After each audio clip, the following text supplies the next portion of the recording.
तुलसी के घर में ऐसा बड़ा अपशकुन हो गया है कि पूरा परिवार चिंता और डर से घिर चुका है। तुलसी बार बार खुद से पूछती है कि आखिर उसके घर में यह कैसा अनहोनी घट रही है और क्यों कोई भी इसकी गंभीरता को समझ नहीं रहा। माहौल इतना भारी हो चुका है कि हर कोने में एक अजीब सी घबराहट महसूस होने लगी है। इसी बीच खबर फैलती है कि वीरानी हाउस में 2 लाशें आने वाली हैं। यह सुनकर पूरे परिवार के होश उड़ जाते हैं।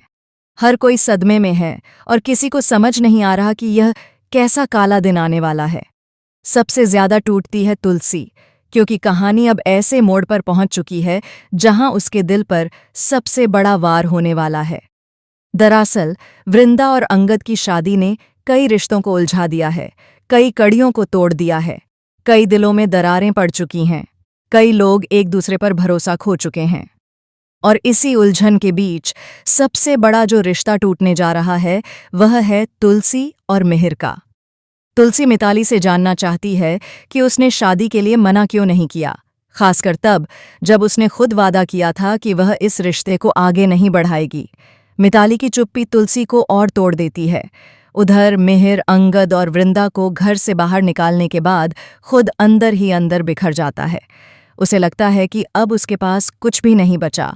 वह टूटे मन से कार में बैठता है और दर्द को शराब में डुबाने की कोशिश करता है। उसके चेहरे पर दर्द साफ नजर आता है और वह खुद को संभाल भी नहीं पा रहा होता।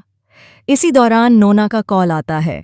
मिहिर जैसे ही फोन उठाता है उसे नोना की टूटी हुई आवाज सुनाई देती है। नोना इस वक्त नदी के ऊपर बने ऊंचे डैम पर खड़ी होती है। हवा तेज चल रही है, पानी का बहाव बेहद खतरनाक है और वह पूरी तरह टूट चुकी है। वह कहती है कि उसे लगता है कि अब उसके जीने का कोई हक नहीं बचा। वह दुनिया से जाने का फैसला कर चुकी है। मिहिर उसे रोकने की बेहद कोशिश करता है। वह रोते हुए उससे विनती करता है कि ऐसी गलती न करे, लेकिन नोना सुनने को तैयार नहीं होती। आखिरकार वह डैम के ऊपर से खुद को नीचे नदी में गिरा देती है। मिहिर पूरी तरह हिल जाता है और बिना सोचे समझे वह भी नदी में छलांग लगा देता है उसे बचाने के लिए। अब दोनों उस खतरनाक नदी के तेज बहाव में गिर चुके हैं। पानी उफान पर है, लहरें किसी भी जान को निगल लेने के लिए काफी हैं। लेकिन इसी बीच मिहिर और नोना दोनों एक दूसरे को बचाने की कोशिश करते नजर आते हैं। खासकर मिहिर, जो अपने डर, अपने दर्द, अपनी जान की परवाह किए बिना केवल नोना को बचाना चाहता है। उसके अंदर सिर्फ एक ही बात है, चाहे कुछ भी हो जाए वह नोना को डूबने नहीं देगा। इधर वीरानी हाउस में माहौल बिल्कुल बदल चुका है।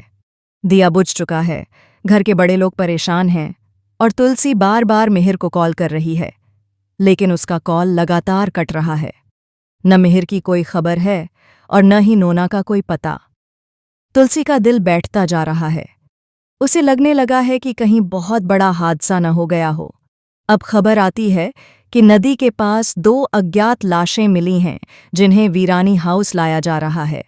यह सुनते ही पूरा परिवार दहशत में आ जाता है। हर किसी के कदम लड़खड़ाने लगते हैं।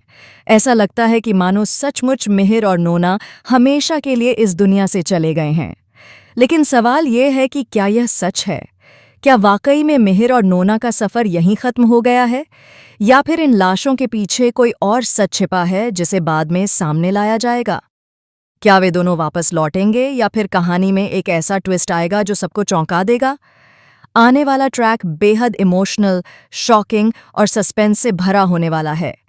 दर्शक भी इस बात का इंतज़ार कर रहे हैं कि आखिर मिहिर और नोना के साथ क्या होने वाला है। क्या उनका रिश्ता टूट जाएगा या यह हादसा उन्हें और करीब ले आएगा? आप हमें बताइए कि आप इस कहानी के आने वाले ट्विस्ट से कितना एक्साइटेड हैं। क्या आप चाहते हैं कि मिहिर और नोना की कहानी आगे बढ़े, या आप सोचते हैं कि यह सब यहीं ख़त्म हो जाना चाहिए?